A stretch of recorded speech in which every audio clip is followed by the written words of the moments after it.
Le concept de pollution lumineuse, c'est un concept assez récent qui prend en considération toute cette pollution émise par nos lumières, par nos lampadaires, par l'usage de nos éclairages et qui pose énormément de problèmes pour la faune, pour la biodiversité au sens large et à plusieurs échelles. À l'heure actuelle, sur le canton de Genève, il y a des zones qui sont noires, qui sont préservées de la pollution lumineuse, mais on s'est rendu compte en fait que ce n'était pas suffisant. La plupart de la biodiversité, elle est nocturne, et il est nécessaire du coup, entre toutes ces zones sombres, de recréer tout simplement des chemins qui peuvent être utilisés par la faune nocturne pour se déplacer en toute sécurité.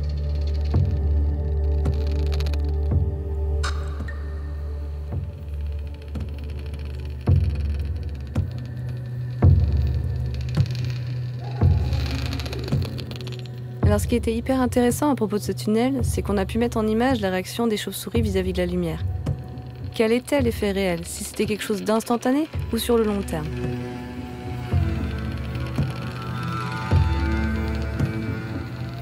Dans ce passage, la lumière a un effet répulsif immédiat sur ces espèces. Il y a un éblouissement soudain, ça va contraindre les individus à faire demi-tour, à abandonner leur trajectoire et à utiliser pas mal d'énergie en attendant que la lumière s'éteigne, pour pouvoir ensuite aller chasser sur le lac, leur zone de chasse privilégiée.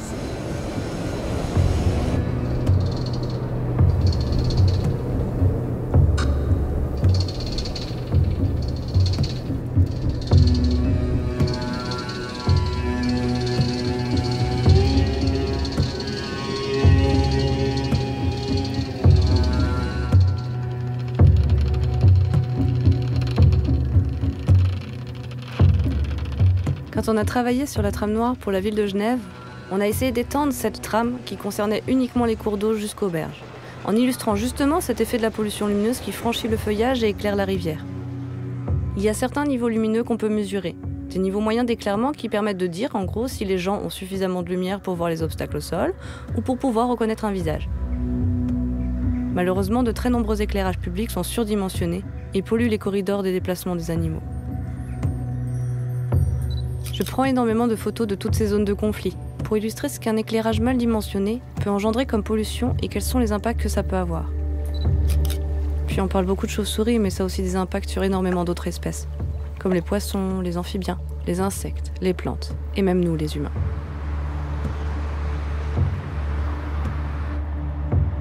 Le cours d'eau correspond vraiment à un couloir de déplacement pour les chauves-souris. Chaque pont éclairé vient alors fragmenter ce corridor et va réduire la richesse spécifique qu'on peut avoir d'un côté ou de l'autre.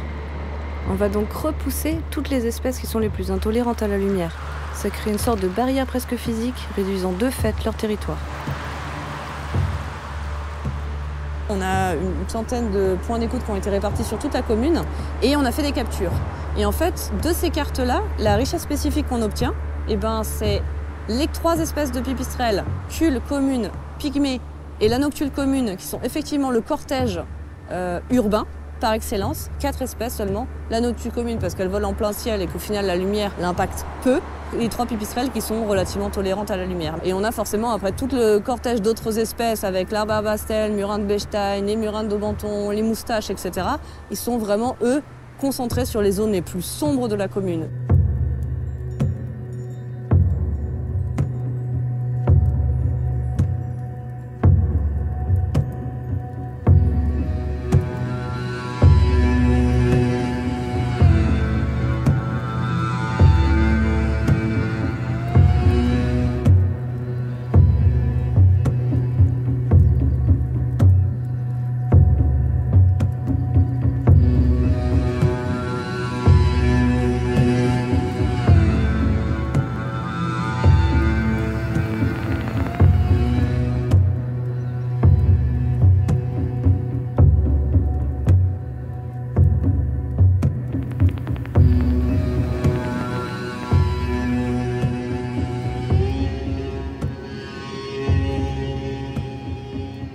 Les bâtiments publics sont des bâtiments qui peuvent être utilisés par pas mal d'espèces de chauves-souris.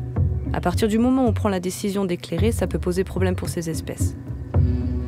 Et l'église de Collet, elle, n'avait pas à l'éclairer. Du coup, les chauves-souris occupent les combles et le clocher le jour, et la nuit, elles partent chasser les insectes dans les jardins et nos potagers.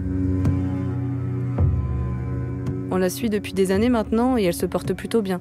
On craint en revanche que l'augmentation de la densité d'habitation autour, qui dit souvent éclairage mal dimensionné, va couper tous les corridors de vol et finir par mettre en péril cette colonie.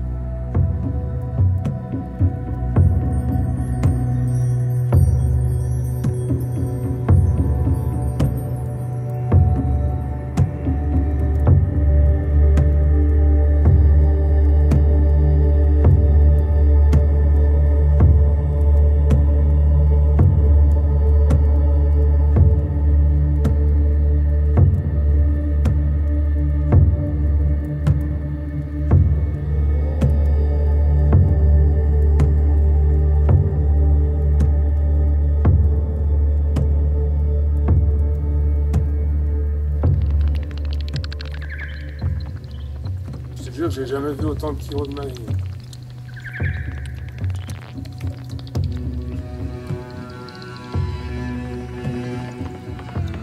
Même s'il faut toujours se dire que la lumière artificielle reste une pollution aux impacts sous-estimés, il y a des choix qui sont possibles et qui sont à notre portée. Dans un monde où on réfléchit à économiser notre énergie, il y a un aspect financier bien sûr, mais il y a aussi question de nos ressources énergétiques. Et cette ressource, on en aura besoin pendant longtemps encore. Donc peut-être que nos besoins, on peut accepter de les réduire pour éclairer que ce qu'on a besoin, aux intensités où on en a besoin et au moment où on en a besoin.